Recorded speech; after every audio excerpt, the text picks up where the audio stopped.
Okay, I'm going to show you a bit of editing, particularly the kind of what I call editing conventions.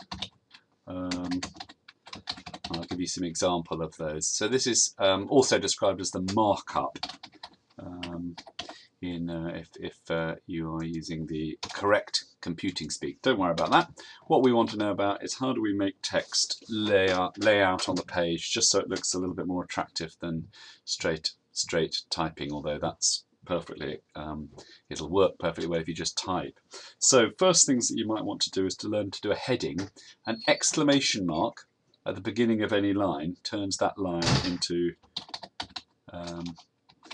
a heading. Turns this line into a heading. I'll show you what I mean by that. If I, you can see that this has now become a heading. Let's just get rid of those pages. Yeah, so we'll go back into the thing. If you wanted to do a subheading, you do two exclamation marks. Subheadings look like this. If you wanted to make a link to another page, you'd use two square brackets and then you place the word, the page.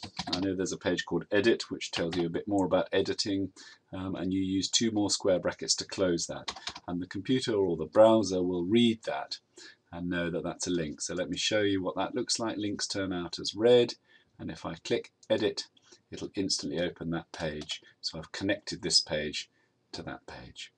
Let's go back and just show you some other things that are useful to know. So you wanted to do italics.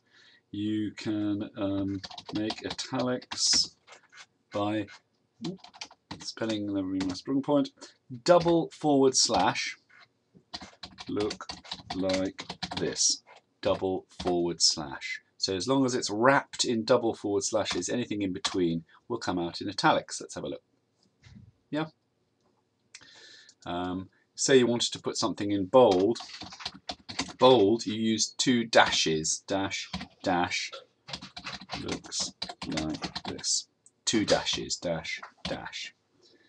And again, I'm going to show you just what I mean by that. Bold looks like that. Okay. And say you wanted to do a bullet point, an asterisk at the beginning of the line. I just want to emphasize that with the asterisk or these exclamation marks, they do need to be right at the beginning of the line. If they're not, then it will just see them as an ordinary asterisk. So a bullet point looks like that. A sub bullet point, you use two asterisks. So you can see a kind of theme here with the bullets and the sub bullets. Okay. And you can have, you know, extra ones after that. You could have three in the row and have sub bullets, etc. If you wanted to do a numbered list, you use the hash symbol. So a numbered list, number 2, and then you could do sub numbers,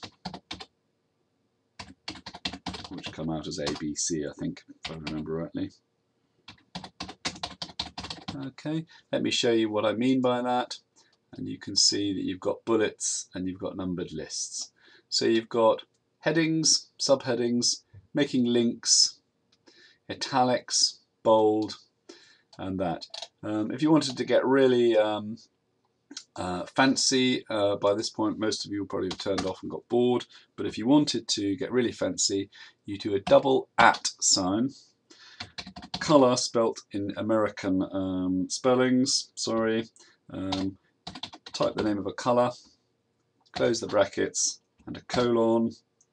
Right, now I am writing in coloured text. And then I spelling, and then I close that with two @ signs again. So that's the little bit of code that tells the browser, can you write in green? And if I've got that right, that should now be in green. Okay, so you can put in coloured text as well. Beyond that, there are also some useful things that you can do embedding video or slides or documents, and I'm going to show that in a separate piece of